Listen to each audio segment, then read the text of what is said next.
ಓಂ ಅಜ್ಞಾನತಿಮಿರಾಂಧಸ್ಯ ಜ್ಞಾನಾಂಜನಶಲಾಕಯಾ ಚಕ್ಷುರುನ್ಮೀಲಿತಂ ಯೇನ ತಸ್ಮೈ ಶ್ರೀಗುರವೇ ನಮಃ.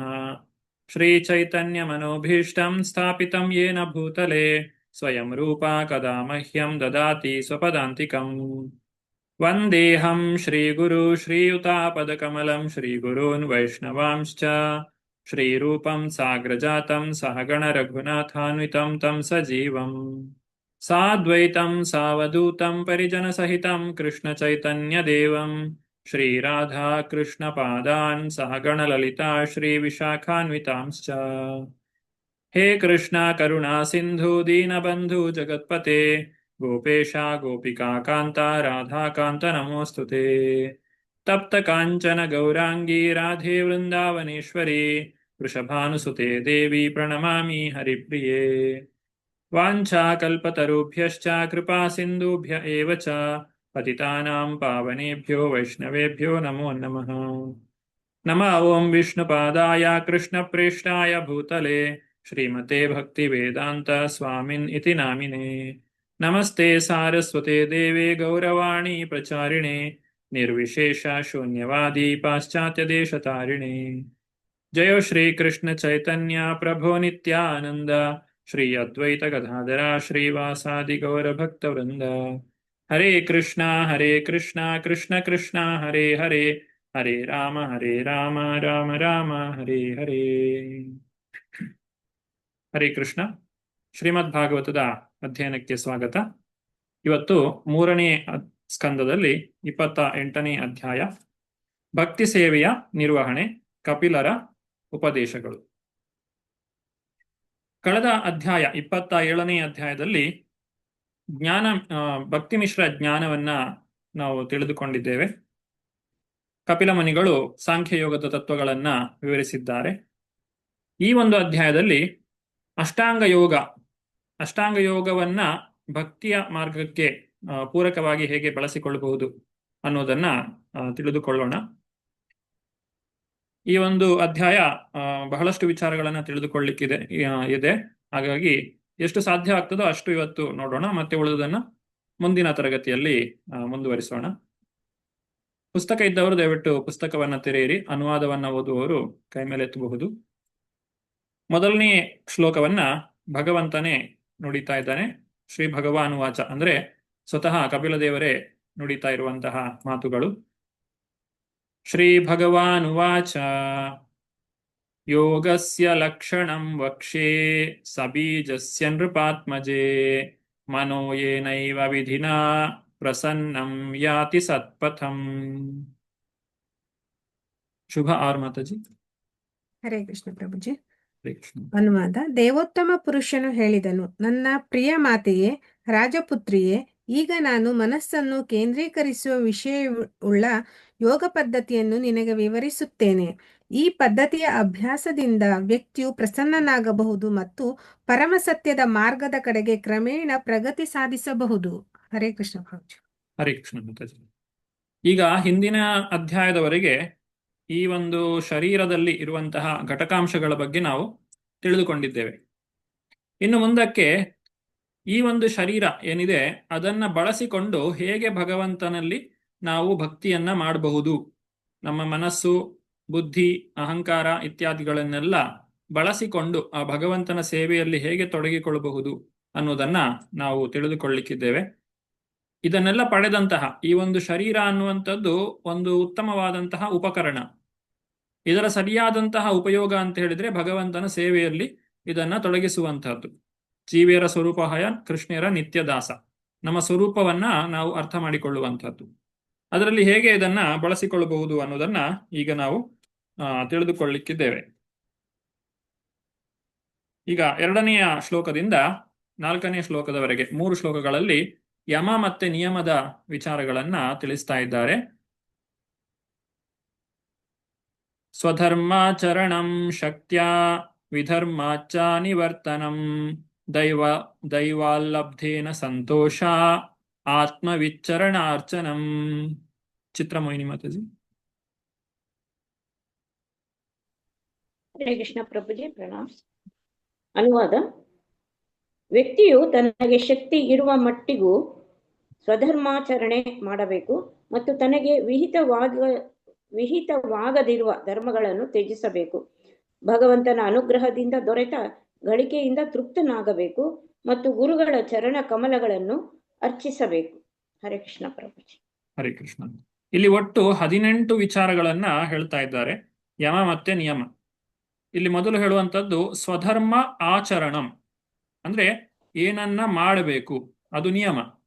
ಆಮೇಲೆ ವಿಧರ್ಮಾಚ ನಿವರ್ತನಂ, ಅದು ಯಮ, ಯಾವುದನ್ನ ಬಿಡಬೇಕು. ಮೊದಲು ಹೇಳಿದ್ದು ಏನನ್ನ ಪಾಲಿಸಬೇಕು ಅಂತ ಹೇಳಿ, ಅನಂತರ ಹೇಳಿದ್ದು ಯಾವುದನ್ನ ಬಿಡಬೇಕು ಅಂತ ಹೇಳಿ. ದೈವಾಲಬ್ಧೇನ ಸಂತೋಷ ಆತ್ಮವಿಚ್ಚರಣಾರ್ಚನಂ, ಭಗವಂತನ ಅನುಗ್ರಹದಿಂದ ದೊರಕಿದ್ರಿಂದ ತೃಪ್ತನಾಗಿರುವಂಥದ್ದು ಅದು ನಿಯಮ. ಹಾಗೂ ಗುರುಗಳ ಚರಣ ಕಮಲಗಳನ್ನು ಅರ್ಚಿಸುವಂಥದ್ದು ಅದು ಕೂಡ ನಿಯಮವಾಗಿದೆ. ಈ ರೀತಿ ಯಮ ಮತ್ತೆ ನಿಯಮಗಳನ್ನ ತಿಳಿಸ್ತಾ ಇದ್ದಾರೆ. ಈ ಶ್ಲೋಕದಲ್ಲಿ 4 ವಿಚಾರಗಳನ್ನ ನಾವು ಕಾಣಬಹುದು. ಮೊದಲನೇದ್ದು ಸ್ವಧರ್ಮ ಆಚರಣೆ. ಏನಿದು ಸ್ವಧರ್ಮ ಆಚರಣೆ ಅಂತ ಹೇಳಿದ್ರೆ, ನಮಗೆ ವರ್ಣಾಶ್ರಮದ ಬಗ್ಗೆ ಗೊತ್ತಿದೆ. ಬ್ರಾಹ್ಮಣ, ಕ್ಷತ್ರಿಯ, ವೈಶ್ಯ, ಶೂದ್ರ, ಬ್ರಹ್ಮಚಾರಿ, ಗೃಹಸ್ಥ, ವಾನಪ್ರಸ್ಥ ಮತ್ತೆ ಸನ್ಯಾಸಿ ಅಂತೇಳಿ 4 ವರ್ಣ, 4 ಆಶ್ರಮ. ಅದಕ್ಕೆ ವಿಹಿತವಾದಂತಹ ಧರ್ಮಗಳನ್ನ ಆಚರಿಸುವಂಥದ್ದು ಅದನ್ನ ಸ್ವಧರ್ಮಾಚರಣೆ ಅಂತ ಹೇಳ್ತಾರೆ. ಒಬ್ಬನು ಇನ್ನೊಬ್ಬನ ಧರ್ಮವನ್ನ ಅನುಕರಣೆ ಮಾಡಬಾರದು. ಬ್ರಾಹ್ಮಣನಾದವನು ಕ್ಷತ್ರಿಯನ ರೀತಿಯಲ್ಲಿ ವರ್ತಿಸುವಂಥದ್ದು ಅಥವಾ ಕ್ಷತ್ರಿಯನಾದವನು ಬ್ರಾಹ್ಮಣ ರೀತಿಯಲ್ಲಿ ವರ್ತಿಸುವಂಥದ್ದು ಈ ರೀತಿಯಾಗಿ ಇರಬಾರದು ಅಂತ ಹೇಳಿ ಪ್ರಭುಪಾದರು ವರ್ಣೋಚಿತವಾದಂತಹ ವಿಹಿತ ಧರ್ಮ ಇದನ್ನ ಶ್ರದ್ಧಾಪೂರ್ವಕವಾಗಿ ಶಕ್ತ್ಯಾನುಸಾರವಾಗಿ ವ್ಯಕ್ತಿಯು ಮಾಡಬೇಕು ಅಂತ ಹೇಳಿ ಅನುವಾದದಲ್ಲಿ ಭಾವಾರ್ಥದಲ್ಲಿ ಬರೀತಾರೆ. ಆದ್ರೆ ಪ್ರಭುಪಾದರು ಮುಂದುವರಿಸಿ ಹೇಳ್ತಾರೆ, ಯಾರು ಭಗವಂತನ ಭಕ್ತಿಯನ್ನ ಮಾಡ್ತಾರೆ, ಆಧ್ಯಾತ್ಮಿಕ ಸ್ವರೂಪದ ಮಟ್ಟಕ್ಕೆ ಏರಿರ್ತಾರೆ, ಅಂತಹ ಒಂದು ಭಾಗ್ಯಶಾಲಿಗಳಾದವರು, ಅವರ ಸ್ವಧರ್ಮ ಏನಾಗಿರ್ತದೆ, ದೇವೋತ್ತಮ ಪರಮಪುರುಷನ ಭಕ್ತಿ ಸೇವೆ ಮಾಡುವಂಥದ್ದು ಅವರ ಸ್ವಧರ್ಮವಾಗಿರ್ತದೆ. ಅದನ್ನೇ ನಿಜವಾದಂತಹ ಧರ್ಮ, ಆ ಭಗವತ್ ಸೇವೆಯೇ ಆತನ ಧರ್ಮವಾಗಿರ್ತದೆ ಅಂತ ಹೇಳಿ ಹೇಳ್ತಾರೆ. ಅಂದ್ರೆ ಭಕ್ತಿಯ ನೆಲೆಗೆ ಬಂದಂತಹ ವ್ಯಕ್ತಿ ಭಗವಂತನ ಸೇವೆಯನ್ನ ಮಾಡುವಂಥದ್ದು ಅವನ ಕರ್ತವ್ಯವಾಗ್ತದೆ, ಸ್ವಧರ್ಮವಾಗ್ತದೆ. ಇಲ್ಲಿ ಸಾಮಾಜಿಕವಾದಂತಹ ಬ್ರಾಹ್ಮಣ, ಕ್ಷತ್ರಿಯ, ವೈಶ್ಯ, ಶೂದ್ರ ಇತ್ಯಾದಿಗಳನ್ನ ನೋಡಬೇಕಾಗಿಲ್ಲ. ಆತನು ಭಗವಂತನ ಭಕ್ತಿ ಸೇವೆಯಲ್ಲಿ ತೊಡಗಬೇಕು ಅಂತ ಹೇಳಿ ಪ್ರಭುಪಾದರು ಇಲ್ಲಿ ತಿಳಿಸ್ತಾ ಇದ್ದಾರೆ. ಮುಂದುವರಿಸ್ತಾ 3ನೆಯ ಶ್ಲೋಕದಲ್ಲಿ ಗ್ರಾಮ್ಯ ಧರ್ಮ ನಿವೃತ್ತಿಶ್ಚ ಮೋಕ್ಷ ಧರ್ಮ ರತಿಸ್ತಥಾ ಮಿತಮೇಧ್ಯಾದನಂ ಶಶ್ವದ್ವಿಮುಕ್ತ ಕ್ಷೇಮ ಸೇವನಂ. ಶಾಂತರೂಪಿಣಿ ಮಾತಾಜಿ. ಅನುವಾದ: ವ್ಯಕ್ತಿಯು ಸಾಂಪ್ರದಾಯಿಕ ಧರ್ಮಾಚರಣೆಗಳನ್ನು ನಿಲ್ಲಿಸಬೇಕು ಮತ್ತು ಮೋಕ್ಷಗಾಮಿಯಾದ ಧರ್ಮಗಳಿಂದ ಆಕರ್ಷಿತನಾಗಬೇಕು.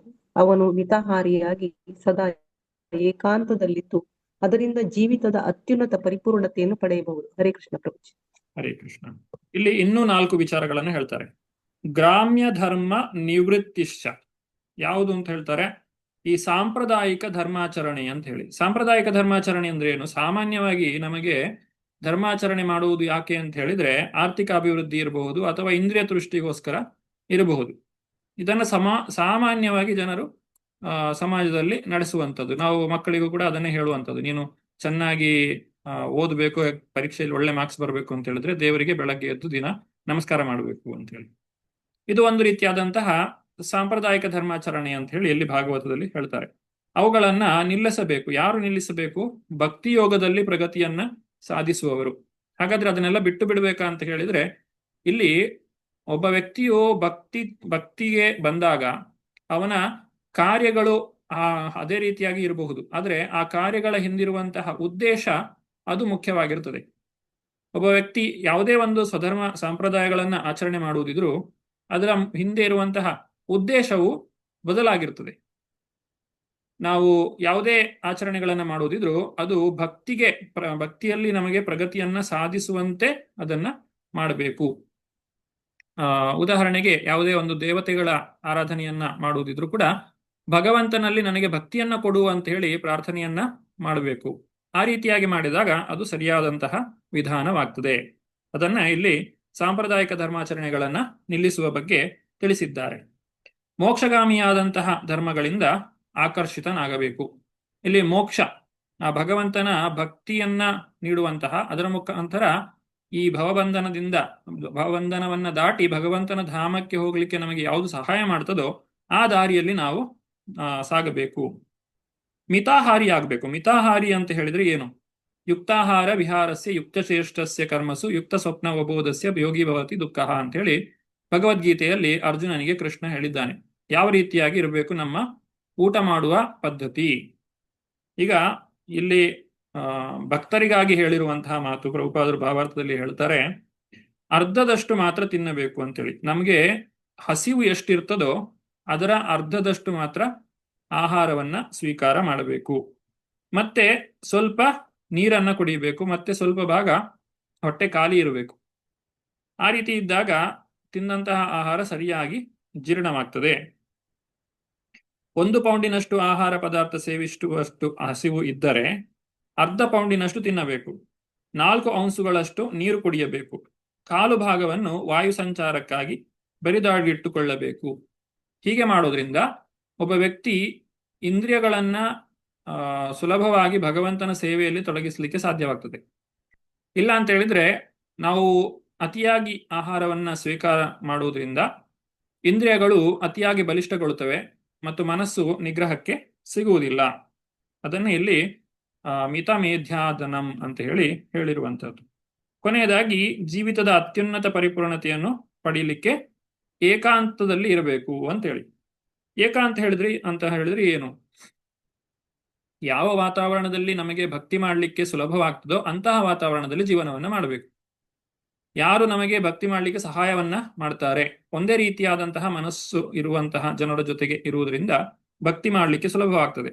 ಅದನ್ನೇ ಏಕಾಂತ ಅಂತೇಳಿ ಹೇಳುವಂತಹದ್ದು. ಇನ್ನು ಉಳಿದಂತಹ ವಿಚಾರಗಳನ್ನು 4ನೇ ಶ್ಲೋಕದಲ್ಲಿ ನಾವು ಕಾಣಬಹುದು. ಅಹಿಂಸಾ ಸತ್ಯಮಸ್ತೇಯಂ ಯಾವದರ್ಥ ಪರಿಗ್ರಹ ಬ್ರಹ್ಮಚರ್ಯಂ ತಪ ಶೌಚಂ ಸ್ವಾಧ್ಯಾಯ ಪುರುಷಾರ್ಚನಂ. ಸಂಧ್ಯಾ ಮಾತಾಜಿ. ಹರೇ ಕೃಷ್ಣ ಪ್ರಭುಜಿ. ಹರೇ ಕೃಷ್ಣ. ಅನುವಾದ. ವ್ಯಕ್ತಿಯು ಅಹಿಂಸೆ ಮತ್ತು ಸತ್ಯವನ್ನು ಅಭ್ಯಾಸ ಮಾಡಬೇಕು, ಕಳ್ಳತನ ಮಾಡಕೂಡದು ಮತ್ತು ತನ್ನ ಪೋಷಣೆಗೆ ಅಗತ್ಯವಾಗಿರುವಷ್ಟು ಸ್ವತ್ತಿನಿಂದ ತೃಪ್ತನಾಗಬೇಕು. ಕಾಮ ಜೀವನದಿಂದ ಹಿಂದೆಗೆಯಬೇಕು, ತಪಸ್ಸನ್ನಾಚರಿಸಬೇಕು, ಶುಚಿಯಾಗಿದ್ದು ವೇದಾಧ್ಯಯನ ಮಾಡಬೇಕು ಮತ್ತು ದೇವೋತ್ತಮ ಪರಮ ಪುರುಷನ ಪರಮ ರೂಪವನ್ನು ಅರ್ಚಿಸಬೇಕು. ಹರೇ ಕೃಷ್ಣ ಪ್ರಭುಜಿ. ಹರೇ ಕೃಷ್ಣ. ಅಹಿಂಸೆ ಮತ್ತೆ ಸತ್ಯ ಅಂತ ಹೇಳ್ತಾರೆ. ಅಹಿಂಸೆ ಅಂತ ಹೇಳಿದ್ರೆ ಏನು? ಒಂದು ರೀತಿಯಲ್ಲಿ ಇನ್ನೊಂದು ಜೀವಿಗೆ ಶಾರೀರಿಕವಾಗಿ ನೋವನ್ನ ಉಂಟು ಮಾಡುವಂತದ್ದು ಹಿಂಸೆ. ಹಾಗೆ ಮಾಡದೇ ಇರುವುದನ್ನ ಅಹಿಂಸೆ ಅಂತ ಹೇಳ್ತಾರೆ. ಅಹಿಂಸೆಯಲ್ಲಿ ಇನ್ನೊಂದು ವಿಚಾರವನ್ನು ಪ್ರಭುಪಾದರು ಹೇಳ್ತಾರೆ. ಯಾವ ವ್ಯಕ್ತಿ ಮನುಷ್ಯ ಜನ್ಮವನ್ನ ಪಡೆದು ಭಕ್ತಿಯನ್ನ ಮಾಡುವುದಿಲ್ಲವೋ ಅವನು ಹಿಂಸೆಯನ್ನ ಮಾಡ್ತಾ ಇದ್ದಾನೆ. ಯಾಕಂದ್ರೆ ಆ ಒಂದು ಜೀವಾತ್ಮ ಆ ಒಂದು ಮನುಷ್ಯ ಜನ್ಮದ ಅವಕಾಶವನ್ನ ಕಳೆದುಕೊಳ್ತಾ ಇದೆ. ಮತ್ತೆ ಪ್ರಾಣಿ ಜನ್ಮಕ್ಕೆ ಹೋಗಬೇಕಾಗಿದೆ, ಮತ್ತೆ ಬಹಳಷ್ಟು ಕಷ್ಟಗಳನ್ನು ಅನುಭವಿಸಬೇಕಾಗಿದೆ, ಜನ್ಮ ಮೃತ್ಯು ಜರಾ ವ್ಯಾಧಿ. ಆದ್ರಿಂದ ಇದನ್ನು ಕೂಡ ಹಿಂಸೆ ಅಂತ ಹೇಳಿ ಪರಿಗಣಿಸ್ತಾರೆ. ಹಾಗೆ ಕಳ್ಳತನದ ಬಗ್ಗೆ ಪ್ರಭುಪಾದರು ಭಾವಾರ್ಥದಲ್ಲಿ ಬರೀತಾರೆ, ಯಾವ ವ್ಯಕ್ತಿ ಅಗತ್ಯಕ್ಕಿಂತ ಹೆಚ್ಚು ಅಧಿಕವಾಗಿ ಸಂಗ್ರಹ ಮಾಡ್ತಾನೋ ಅವನು ಕೂಡ ಕಳ್ಳ ಅಂತ ಹೇಳಿ ಅನಿಸಿಕೊಳ್ಳುತ್ತಾನೆ. ಪೋಷಣೆಗೆ ಅಗತ್ಯವಾದದ್ದಕ್ಕಿಂತ ಹೆಚ್ಚಿನದನ್ನ ಗಳಿಸುವಂತದ್ದು, ಸಂಗ್ರಹಿಸುವಂತದ್ದು, ಇದನ್ನ ಕಳ್ಳತನ ಅಂತ ಹೇಳಿದ್ದಾರೆ. ಈ ರೀತಿ ಒಟ್ಟು ಇಲ್ಲಿ 17 ವಿಚಾರಗಳನ್ನ ನಾವು ಕಾಣಬಹುದು. ಅಹಿಂಸೆ, ಸತ್ಯ, ಕಳ್ಳತನ ಮಾಡದೇ ಇರುವಂತದ್ದು, ತನ್ನ ಸೊತ್ತಿನಿಂದ ತೃಪ್ತನಾಗಿರುವಂಥದ್ದು, ಕಾಮಜೀವನದಿಂದ ಹಿಂದಿಗಿರುವಂಥದ್ದು, ತಪಸ್ಸು, ಶುಚಿತ್ವ, ವೇದಾಧ್ಯಯನ ಹಾಗೂ ಭಗವಂತನ ರೂಪವನ್ನ ಅರ್ಚಿಸುವಂತಹದ್ದು. ಇದೆಲ್ಲವೂ ಕೂಡ ಯಮ ನಿಯಮಗಳು. ಕೊನೆಯದಾಗಿ 5ನೇ ಶ್ಲೋಕದಲ್ಲಿ ಮೌನದ ಕುರಿತಾಗಿ ತಿಳಿಸ್ತಾ ಇದ್ದಾರೆ. ಮೌನಂ ಸದಾಸನ ಜಯ ಸ್ಥೈರ್ಯಂ ಪ್ರಾಣಜಯಾಶನೈ ಪ್ರತ್ಯಾಹಾರಶ್ಚೇಂದ್ರಿಯಾಣಾಂ ವಿಷಯಾನ್ ಮನಸಾ ಹೃದಿ. ಶುಭ ಮಾತಾಜಿ. ಹರೇ ಕೃಷ್ಣ ಪ್ರಭುಜಿ. ಮೌನವನ್ನಾಚರಿಸಬೇಕು, ನಾನಾ ಯೋಗಾಸನಗಳಿಂದ ಸ್ಥಿರತೆಯನ್ನು ಗಳಿಸಬೇಕು, ಪ್ರಾಣವಾಯುವನ್ನು ನಿಯಂತ್ರಿಸಬೇಕು, ಇಂದ್ರಿಯಗಳನ್ನು ಇಂದ್ರಿಯ ವಿಷಯಗಳಿಂದ ಹಿಂತೆಗೆದುಕೊಳ್ಳಬೇಕು ಮತ್ತು ಹೀಗೆ ಮನಸ್ಸನ್ನು ಹೃದಯದಲ್ಲಿ ನೆಡಬೇಕು. ಹರೇ ಕೃಷ್ಣ. ಹರೇ ಕೃಷ್ಣ. ಇಲ್ಲಿ ಆ ಮೌನ ಮೌನ ಅಂತ ಹೇಳಿದ್ರೆ ನಮಗೆ ಯಾವುದು ಭಗವಂತನ ನೆನಪನ್ನ ಆ, ದೂರ ಮಾಡ್ತದೋ ಅಂತಹ ವಿಚಾರಗಳನ್ನ ಮಾತನಾಡದೇ ಇರುವಂಥದ್ದು. ಯಾವುದು ನಮಗೆ ಭಗವಂತನ ನೆನಪನ್ನ ತಂದು ಕೊಡ್ತದೋ ಅಂತಹ ವಿಚಾರಗಳನ್ನ ತಿಳಿಯುವಂತಹದ್ದು. ಭಗವಂತನ ಗುಣಗಾನವನ್ನ ಮಾಡುವುದರಿಂದ ನಾವು ಮೌನವನ್ನ ವಹಿಸಬಾರದು. ಭಗವಂತನ ಗುಣಗಾನವನ್ನ ಮಾಡುವುದೇ ಮೌನ. ಅಂದ್ರೆ ಭೌತಿಕವಾದಂತಹ ವಿಚಾರಗಳಿಂದ ನಾವು ದೂರ ಆಗ್ತೇವೆ. ಯಾವಾಗ ನಾವು ಕಾಲಹರಣ ಮಾಡ್ತೇವೋ, ಸುಮ್ಮನೆ ಮಾತನಾಡುತ್ತಾ ಕಾಲಹರಣ ಮಾಡ್ತೇವೋ ಅಂತಹ ವಿಚಾರಗಳಿಂದ ದೂರ ಇದ್ದು ಭಗವಂತನ ಗುಣಗಾನವನ್ನ ಮಾಡುವುದೇ ಮೌನದ ಆಚರಣೆ. ನಂತರ ಆಸನ, ಪ್ರಾಣಾಯಾಮ, ಪ್ರತ್ಯಾಹಾರ, ಧಾರಣ, ಧ್ಯಾನ, ಸಮಾಧಿ ಇವುಗಳನ್ನ ಮುಂದಿನ ಶ್ಲೋಕಗಳಲ್ಲಿ ನಾವು ತಿಳಿದುಕೊಳ್ಳಿಕ್ಕಿದ್ದೇವೆ. ಇಲ್ಲಿ ಆಸನದಿಂದ ಪ್ರಾರಂಭ ಮಾಡ್ತಾ ಇದ್ದಾರೆ. ನಾನಾ ಆಸನಗಳಿಂದ, ಯೋಗಾಸನದಿಂದ ಸ್ಥಿರತೆಯನ್ನು ಗಳಿಸಬೇಕು. ಈಗ ಯಮನಿಯಮದ ವಿಚಾರ ಹೇಳಿದ ಮೇಲೆ ಈ ಶರೀರ ಇದನ್ನ ಸರಿಯಾಗಿ ಬಳಸಿಕೊಳ್ಬೇಕು. ಅದಕ್ಕೆ ಈ ಶರೀರಕ್ಕೆ ಸ್ವಲ್ಪ ತರಬೇತಿ ಕೊಡಬೇಕು. ಯೋಗ ಮಾಡಬೇಕು ಅಂತ ಹೇಳಿದ್ರೆ, ಧ್ಯಾನ ಮಾಡಬೇಕು ಅಂತ ಹೇಳಿದ್ರೆ, ನಾವು ಸರಿಯಾಗಿ ಜಪ ಮಾಡಬೇಕು ಅಂತ ಹೇಳಿದ್ರೆ ಒಂದು ಕಡೆ ಸರಿಯಾಗಿ ಕುಳಿತುಕೊಳ್ಳಿಕ್ಕೆ ನಾವು ಅಭ್ಯಾಸವನ್ನ ಮಾಡಬೇಕು. ಅದಕ್ಕೆ ಆಸನ ಅಂತ ಹೇಳ್ತಾರೆ. ಹಾಗೂ ಈ ಶರೀರವನ್ನ ಸುಸ್ಥಿರವಾಗಿರಬೇಕು. ಶರೀರದಲ್ಲಿ ಯಾವುದೇ ರೋಗಗಳಿದ್ರೂ ಅವುಗಳನ್ನ ದೂರ ಮಾಡಬೇಕು. ಇವುಗಳಿಗೆ ಈ ಆಸನ ಅನ್ನುವಂಥದ್ದು ಸಹಾಯ ಮಾಡ್ತದೆ. ಆದರೆ ಸಾಮಾನ್ಯವಾಗಿ ಜನರಿಗೆ ಯೋಗ ಅಂತ ಹೇಳಿದ್ರೇನೆ ಆಸನದ ನೆನಪಾಗ್ತದೆ. ಯೋಗಾಸನ ಅಷ್ಟೇ ಅವರಿಗೆ ಗೊತ್ತಿರುವಂತಹದ್ದು. ಮತ್ತು ಯೋಗಾಸನದ ಅಭ್ಯಾಸವು ಕೇವಲ ಶರೀರದ ಸ್ವಾಸ್ಥ್ಯವನ್ನ ಹೆಚ್ಚಿಸಿಕೊಳ್ಳಿಕ್ಕೋಸ್ಕರ ಹಾಗೂ ಮತ್ತೆ ಆ ಶರೀರವನ್ನ ಇಂದ್ರಿಯ ಭೋಗದಲ್ಲಿ ತೊಡಗಿಸಿಕೊಳ್ಳಿಕ್ಕೋಸ್ಕರ ಅಂತ ಹೇಳಿ ಜನ ತಪ್ಪಾಗಿ ತಿಳಿದುಕೊಂಡಿದ್ದಾರೆ. ಆದರೆ ನಿಜವಾಗಿ ಯೋಗಾಸನ ಅನ್ನುವಂಥದ್ದು ಅಷ್ಟಾಂಗ ಯೋಗದಲ್ಲಿ ಒಂದು ಭಾಗ ಮಾತ್ರ. ಆ ಅಷ್ಟಾಂಗ ಯೋಗದ ಮುಖಾಂತರ ಅಥವಾ ಯೋಗಾಸನದ ಮುಖಾಂತರ ಮುಂದಿನ ಹಂತಗಳಿಗೆ ನಮ್ಮ ಶರೀರವನ್ನ ಸಿದ್ಧಗೊಳಿಸಬೇಕು. ಧ್ಯಾನ, ಧ್ಯಾನ, ಸಮಾಧಿ ಇತ್ಯಾದಿಗಳಿಗೆ ನಮ್ಮ ಈ ಶರೀರವನ್ನ ಸುಸ್ಥಿರಗೊಳಿಸಿಕೊಳ್ಳಿಕ್ಕೋಸ್ಕರ ನಾವು ಈ ಒಂದು ಯೋಗಾಸನವನ್ನ ಅಭ್ಯಾಸ ಮಾಡಬೇಕು. ಇನ್ನು ಪ್ರಾಣಾಯಾಮವನ್ನ ಮಾಡಬೇಕು. ಯೋಗಾಸನ ಅನ್ನುವಂಥದ್ದು ಶರೀರದ ಸ್ವಾಸ್ಥ್ಯಕ್ಕೋಸ್ಕರ, ಪ್ರಾಣಾಯಾಮ ಅನ್ನುವಂಥದ್ದು ಮನಸ್ಸಿನ ಸ್ವಾಸ್ಥ್ಯಕ್ಕೋಸ್ಕರ. ಪ್ರಾಣಾಯಾಮವನ್ನ ಮಾಡುವುದರಿಂದ ಏನಾಗ್ತದೆ? ನಮ್ಮ ಮನಸ್ಸು ಸ್ವಚ್ಛವಾಗ್ತದೆ. ಅಥವಾ ಷಟ್ಚಕ್ರ ಯೋಗದ ಬಗ್ಗೆಯೂ ಕೂಡ ಮುಂದಿನ ಶ್ಲೋಕದಲ್ಲಿ ತಿಳಿಸ್ತಾರೆ. ಈ ಶರೀರದಲ್ಲಿ 6 ಚಕ್ರಗಳಿವೆ.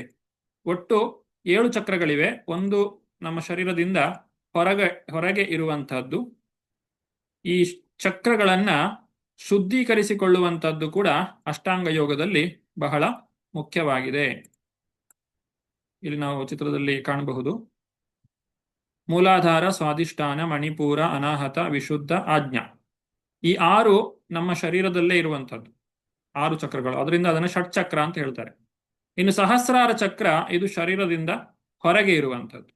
ಈ ರೀತಿ 6 ಚಕ್ರಗಳಿವೆ. ಈ 6 ಚಕ್ರಗಳನ್ನ ಶುದ್ಧಗೊಳಿಸುವಂತಹದ್ದು ಅದು ಹೇಗೆ ಸಾಧ್ಯ? ಇಲ್ಲಿ ನಮ್ಮ ಮೂಗಿನಲ್ಲಿ 2 ಹೊಳ್ಳೆಗಳಿವೆ. ಅದನ್ನ ಇಡ ಮತ್ತೆ ಪಿಂಗಳ ಅಂತ ಹೇಳ್ತಾರೆ. ಇದು ಇಡ ನಾಡಿ, ಇದು ಪಿಂಗಳ ನಾಡಿ. ಮಧ್ಯದಲ್ಲಿ ಸುಷುಮ್ನ ನಾಡಿ ಇದೆ. ಈ ನಾಡಿಗಳು ಈ ಒಂದು ಚಕ್ರ ಏನಿದೆ, ಎನರ್ಜಿ ಸೆಂಟರ್ಸ್, ಅವುಗಳ ಮುಖಾಂತರವಾಗಿ ಹಾದು ಹೋಗ್ತದೆ. ಹಾಗೆ ಈ ಎಡಭಾಗದ ಇಡಾ ನಾಡಿ ಏನಿದೆ, ಇಡಾ ನಾಡಿ ಅದು ಚಂದ್ರನಿಗೆ ಸಂಬಂಧಪಟ್ಟಂತದ್ದು. ಅದು ಶರೀರವನ್ನ ತಂಪಾಗಿಸ್ತದೆ. ಹಾಗೂ ಬಲಭಾಗದ ಪಿಂಗಳ ನಾಡಿ ಏನಿದೆ, ಅದು ಸೂರ್ಯನಿಗೆ ಸಂಬಂಧಪಟ್ಟದ್ದು. ಅದು ಉಷ್ಣಾಂಶವನ್ನ ಹೆಚ್ಚು ಮಾಡ್ತದೆ. ಹೀಗೆ ಇದು ಎರಡಕ್ಕೂ ಕೂಡ ಬೇರೆ ಬೇರೆ ರೀತಿಯಾದಂತಹ ಕಾರ್ಯಗಳಿವೆ. ನಾವು ಎರಡೂ ಮೂಗಿನಿಂದ ಉಸಿರಾಡಿದಾಗ ಶರೀರದ ತಾಪಮಾನ ಒಂದೇ ರೀತಿಯಾಗಿರ್ತದೆ. ಆದರೆ ಯೋಗಿಗಳು ಈ ಇಡ ಮತ್ತೆ ಪಿಂಗಳ ನಾಡಿಗಳನ್ನ ಬಳಸಿಕೊಂಡು ಶರೀರದ ತಾಪಮಾನವನ್ನ ಹೆಚ್ಚು ಅಥವಾ ಕಡಿಮೆ ಮಾಡಿಕೊಳ್ಳಿಕ್ಕೆ ಸಾಧ್ಯವಾಗ್ತದೆ. ಮತ್ತೆ ಪ್ರಾಣಾಯಾಮವನ್ನ ಮಾಡುವ ಮುಖಾಂತರ ಇಲ್ಲಿ ಈ 6 ಚಕ್ರಗಳನ್ನ ಶುದ್ಧ ಮಾಡಿಕೊಳ್ಳಬಹುದು.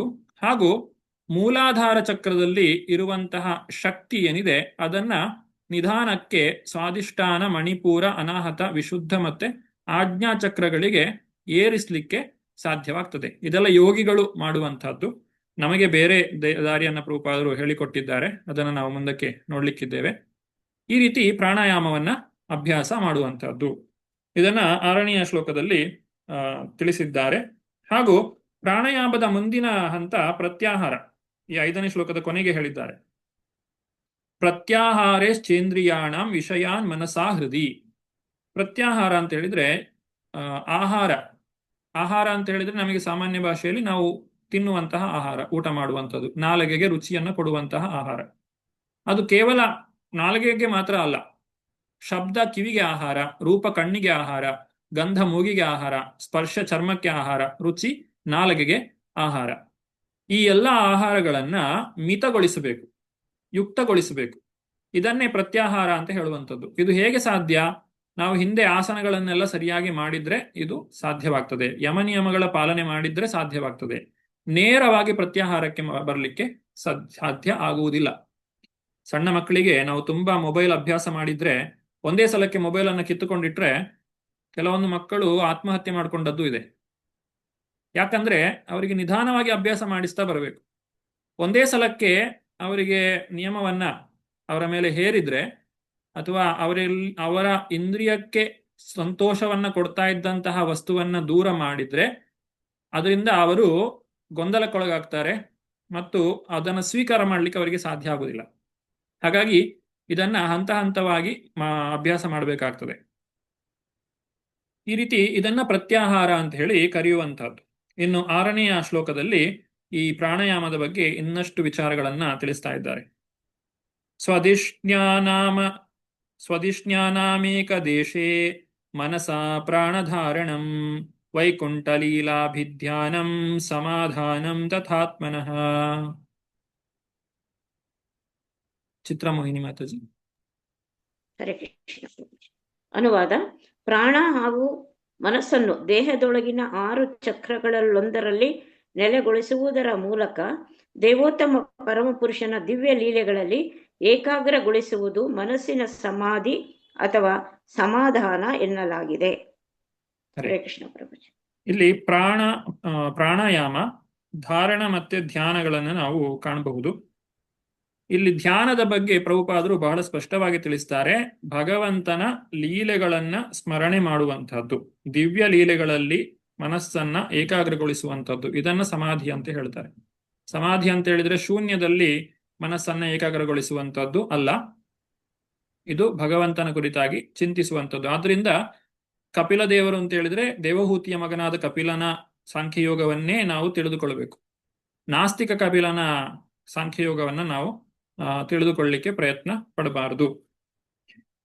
ಮತ್ತು 6 ಚಕ್ರಗಳ ಬಗ್ಗೆಯೂ ಕೂಡ ಪ್ರಭುಪಾದರು ಭಾವಾರ್ಥದಲ್ಲಿ ತಿಳಿಸ್ತಾರೆ. 6 ಚಕ್ರಗಳಿವೆ. ಉದರದಲ್ಲಿ, ಹೃದಯ ಪ್ರದೇಶದಲ್ಲಿ, ಶ್ವಾಸಕೋಶದಲ್ಲಿ, ತಾಲುವಿನಲ್ಲಿ ಅಂದ್ರೆ ಇಲ್ಲಿ ಕಂಠದ ಹತ್ರ, ಭ್ರೂಮಧ್ಯದಲ್ಲಿ, ಮತ್ತು 6ನೇ ಚಕ್ರ ಮೆದುಳಿನ ಮೇಲೆ, ಅದು ಮೇಲಿನ ಸಹಸ್ರಾರ ಚಕ್ರ. ಈ ರೀತಿ ಚಕ್ರಗಳನ್ನ ತಿಳಿಸಿದ್ದಾರೆ. ಹಾಗೂ ವೈಕುಂಠ ಲೀಲಾ, ಭಗವಂತನ ವೈಕುಂಠ ಲೀಲೆಯನ್ನ ಸ್ಮರಣೆ ಮಾಡುವಂತಹದ್ದೇ ಸಮಾಧಿ ಅಂತ ಹೇಳಿ ಇಲ್ಲಿ ಹೇಳಲಾಗಿದೆ. ಮುಂದುವರಿಸ್ತಾ 7ನೆಯ ಶ್ಲೋಕ.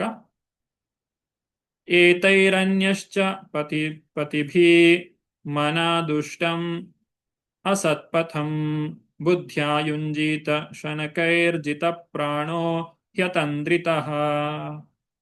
ಶಾಂತರೂಪಿಣಿ ಮಾತಾಜಿ. ಹರೇ ಕೃಷ್ಣ ಪ್ರಭುಜಿ. ಶ್ಲೋಕ 7.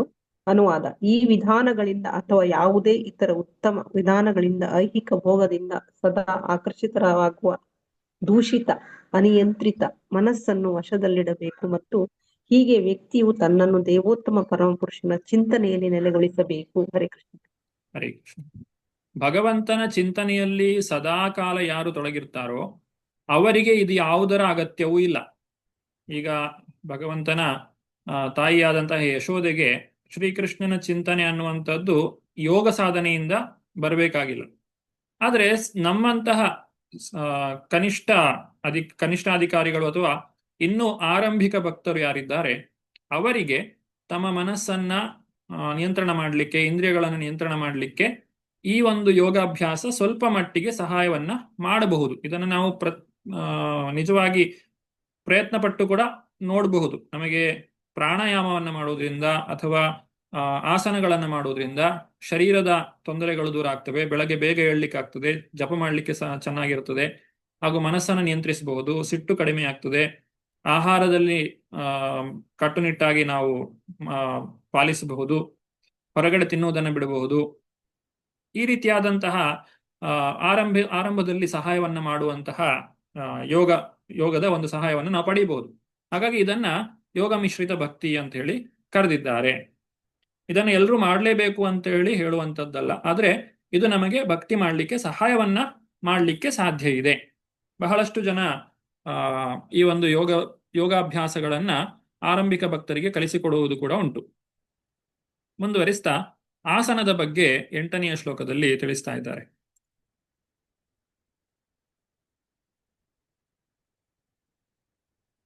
ಶುಚೌ ದೇಶೇ ಪ್ರತಿಷ್ಠಾಪ್ಯ ವಿಜಿತಾಸನ ಆಸನಂ ತಸ್ಮಿನ್ ಸ್ವಸ್ತಿ ಸಮಾಸೀನ ರುಜುಕಾಯ ಸಮಭ್ಯಸೇತ್.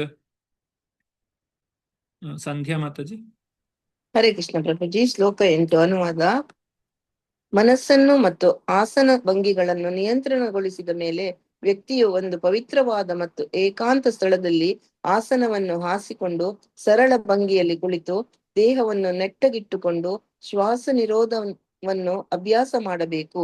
ಹರೇ ಕೃಷ್ಣ ಪ್ರಭುಜಿ. ಹರೇ ಕೃಷ್ಣ.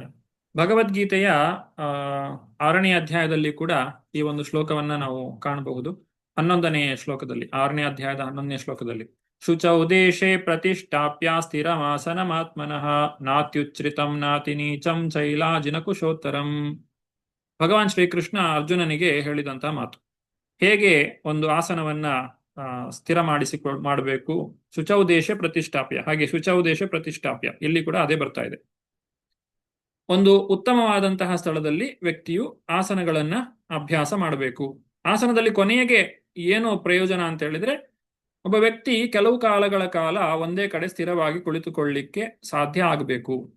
ಕನಿಷ್ಠ ಪಕ್ಷ ನಮಗೆ ಒಂದು 2 ಗಂಟೆ ಅಥವಾ 3 ಗಂಟೆ ಒಂದೇ ಕಡೆ ಕೂತ್ಕೊಂಡು ಜಪ ಮಾಡಲಿಕ್ಕೆ ಸಾಧ್ಯ ಆದ್ರೆ ಅದು ಬಹಳ ಉತ್ತಮ.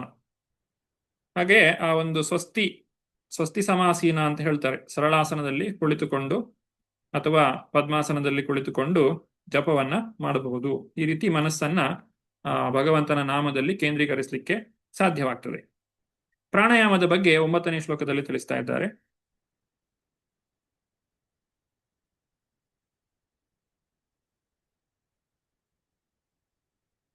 ಪ್ರಾಣಸ್ಯ ಶೋಧಯೇನ್ಮಾರ್ಗಂ ಪೂರಕುಂಭಕರೇಚಕೈ ಪ್ರತಿಕೂಲೇನ ವಾಚಿತ್ತಂ ಯಥಾ ಸ್ಥಿರಮಚಂಚಲಂ.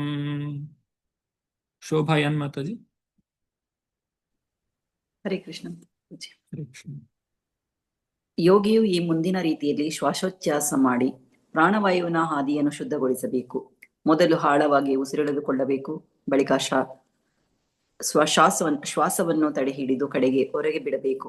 ಅಥವಾ ಪ್ರಕ್ರಿಯೆಯನ್ನು ವಿಪರ್ಯಯಗೊಳಿಸಿ ಯೋಗಿಯು ಮೊದಲು ಉಸಿರನ್ನು ಹೊರಬಿಡಬೇಕು. ಹೊರಗೆ ತಡೆ ಹಿಡಿದು ಕೊನೆಗೆ ಒಳಗೆ ಎಳೆದುಕೊಳ್ಳಬೇಕು. ಮನಸ್ಸು ಸ್ಥಿರಗೊಳ್ಳಲು ಮತ್ತು ಬಾಹ್ಯ ಗೊಂದಲಗಳಿಂದ ಮುಕ್ತವಾಗಲು ಹೀಗೆ ಮಾಡಲಾಗುತ್ತದೆ. ಹರೇ ಕೃಷ್ಣ. ಹರೇ ಕೃಷ್ಣ. ಪೂರಕ, ಕುಂಭಕ, ರೇಚಕ 3 ವಿಚಾರಗಳನ್ನ ಇಲ್ಲಿ ಹೇಳ್ತಾ ಇದ್ದಾರೆ. ಪೂರಕ ಅಂತ ಹೇಳಿದ್ರೆ ಉಸಿರನ್ನ ದೀರ್ಘವಾಗಿ ಒಳಗೆ ಎಳೆದುಕೊಳ್ಳುವಂಥದ್ದು.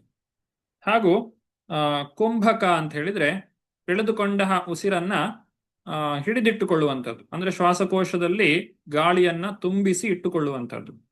ರೇಚಕೈ ಅಂತ ಹೇಳಿದ್ರೆ ಹಿಡಿದಿಟ್ಟಂತಹ ಶ್ವಾಸವನ್ನ ಹೊರಗೆ ಬಿಡುವಂಥದ್ದು.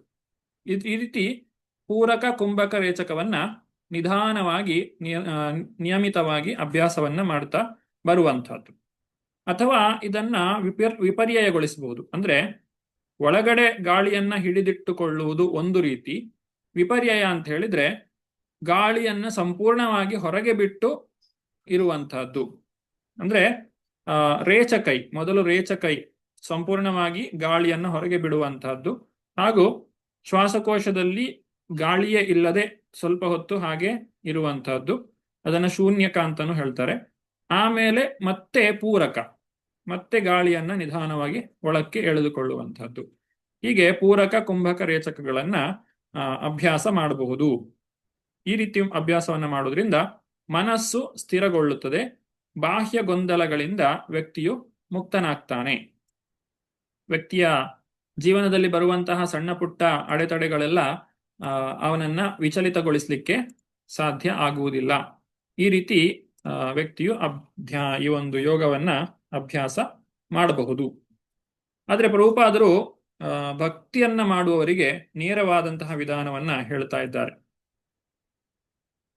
ಹಠಯೋಗ ಪದ್ಧತಿಯನ್ನು ಅಥವಾ ಉಸಿರಾಟದ ಪದ್ಧತಿಯನ್ನು ದೈಹಿಕ ಅಸ್ತಿತ್ವದ ಕಲ್ಪನೆಯಲ್ಲಿ ತೀರಾ ಮಗ್ನರಾದವರಿಗೆ ವಿಶೇಷವಾಗಿ ಹೇಳಲಾಗಿದೆ. ಆದರೆ ಹರೇ ಕೃಷ್ಣ ಕೀರ್ತನದ ಸರಳ ಪ್ರಕ್ರಿಯೆಯನ್ನು ಕೈಗೊಳ್ಳುವವನು ಮನಸ್ಸನ್ನು ಹೆಚ್ಚು ಸುಲಭವಾಗಿ ನೆಲೆಗೊಳಿಸಬಹುದು. ನಾವು ಹರೇ ಕೃಷ್ಣ ಮಹಾಮಂತ್ರವನ್ನ ಜಪ ಮಾಡುವುದರಿಂದಲೂ ಕೂಡ ಇದೇ ರೀತಿಯಾದಂತಹ ಒಂದು ಪ್ರಯೋಜನವನ್ನ ಪಡೀಲಿಕ್ಕೆ ಸಾಧ್ಯವಾಗ್ತದೆ. ಇನ್ನು ಪೂರಕ, ಕುಂಭಕ, ರೇಚಕದ ಬಗ್ಗೆ ಪ್ರಭುಪಾದರು ತಿಳಿಸ್ತಾ ಇದ್ದಾರೆ. ಹಾಗೆ